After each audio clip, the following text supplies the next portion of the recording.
And if you are left with, what are you doing? That's not for your mouth. Come on, get out of there. Let go. Hi guys, welcome back to the kitchen. Today we are going to do something a little bit different. This isn't necessarily a recipe and more of a technique. As you can tell, I have a little monster who's trying to move me out of the kitchen. Are you going to go down to Mama? Will you go down to Mama? She's go down over there. Oh, go get her. Okay, bye. So what I want to show you today is how to pan fry chicken and get a really great sauce. But essentially what I want to prove to you is that in most store cupboards, there is the bones of a really gorgeous sauce for any pan fried meat.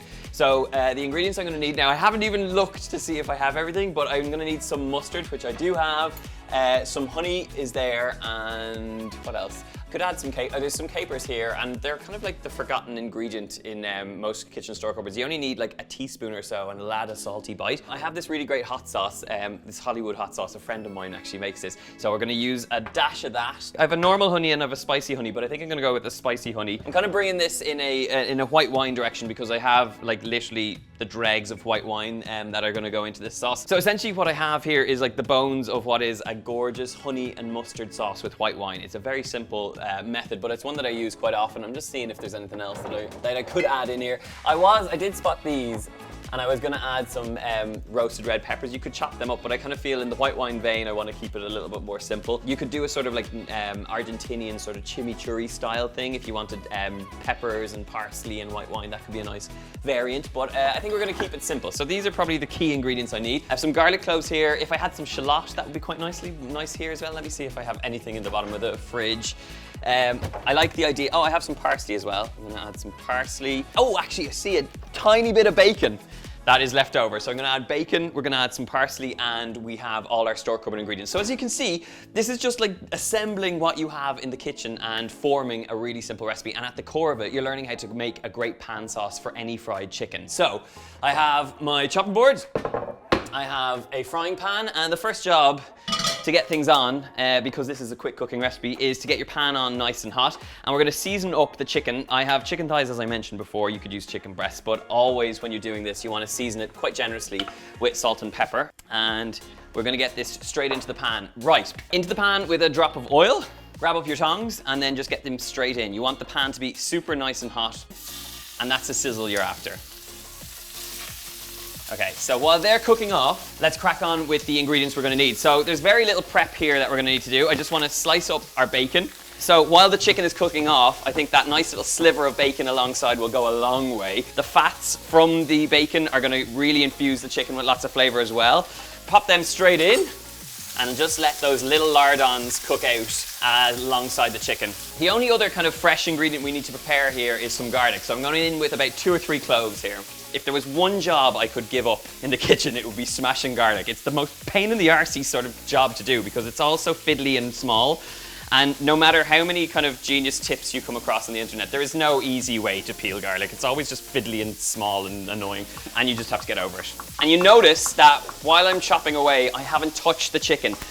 A lot of people, when they add meat straight to a pan, start fiddling around with it, and that's when you go wrong. That's when you get like bits of meat stuck to the bottom. That's not what you want here. You want to give it the time to cook out, and the way that you know it's ready to be turned is that it'll almost kind of loosen itself. See the way it's not even sticking there? That's because it's actually almost cooked on the side that it needs to be, and it's released itself quite easily. Right, some of that parsley, we're going to take a sharp knife and just literally take a nice mound of it and finely chop that. And like that looks like it was a lot of parsley, but you know, when you chop it and you process it, it actually goes to nothing. So it really is worth adding quite a lot because it will break down. Okay, let's turn our chicken. Come in and have a look. Look at that golden brown. That is what we're after, and that's why you do not turn the chicken until it's ready to be turned. You can see it's almost cooked all the way through on one side. And just press that down so that it gets nice and coated. And you'll notice that there are some dark bits happening around the sides of the pan, but don't be afraid of them. And you'll notice that as this has like been cooking out, you'll see there's a lot of fat in here. So I'm gonna try and just scoop off the majority of that. That's gorgeous for like all sorts of things. You could pop it over some roast potatoes, it'd be phenomenal. And you'll notice now at this point, the chicken is almost all the way cooked through. So what we're gonna do is just kind of give it a little toss in the pan. We're gonna grab up a good, generous knob of the butter. So just take up a sharp knife. About that is exactly what you'll need. Pop that straight in and chew the butter as it melts down. Get in there with the garlic. And remember, you have all those great flavors in the bottom. So come in and have a look, because this is where, see those dark bits there? That's what we want to capture in our sauce, our pan sauce. And at this point now, essentially, you've got crispy bacon, you've got beautifully fried garlic. Our chicken is almost cooked through, but now it's time to crack on with the sauce. This little method can be used if you had leftover beer, or if you have white wine like I'm using, or even just a bit of chicken stock will form the basis of your pan sauce. We've added the butter, and now we want the contrast of the sweetness of the wine coming into the butter and creating a lovely sauce. So get straight in there. A little bit of sizzle is what you're after. Maybe a bit of flame if you feel up to it. Immediately you've added that white wine, you've got great things going on in here. So let's build on that flavor. While that's sizzling away, we want to capture all the great juices and flavors in with about a teaspoon or so of that Dijon mustard. Let that kind of swirl in there, get it involved. And you'll notice, like, I added enough white wine, but if I need to add more, I will. So mustard goes in. To this, we want to hit it with some of that spicy honey. And then to capture a little bit of spice, and what I'm looking for is not a hit of extreme spice here, but just a sort of roundness of mouth flavor. So a little bit of hot sauce goes in, no more than about 3 dashes. And then to this, we want that salty hit from our capers. I want to say like about a tablespoon or so of the capers in. Now the shuffle here is essential. If you don't do the shuffle, you won't get that gorgeous creamy sauce. Come in and have a look, because that's where it needs to be. I'm gonna grab up a spoon. Let's try a little touch of that.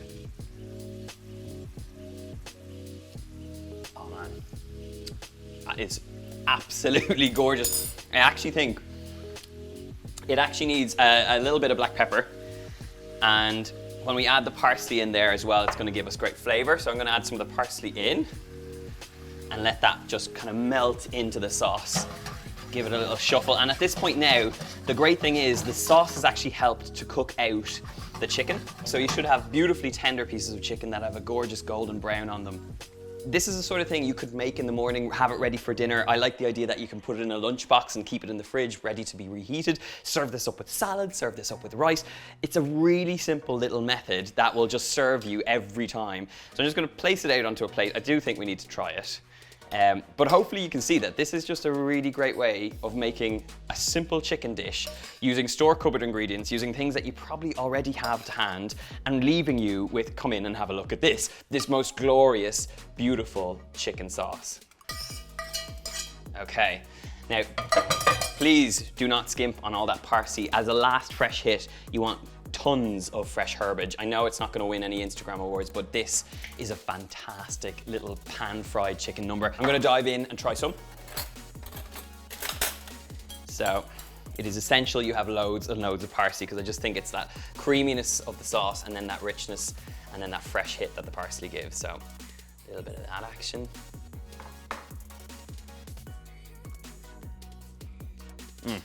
I mean, you saw it from start to finish.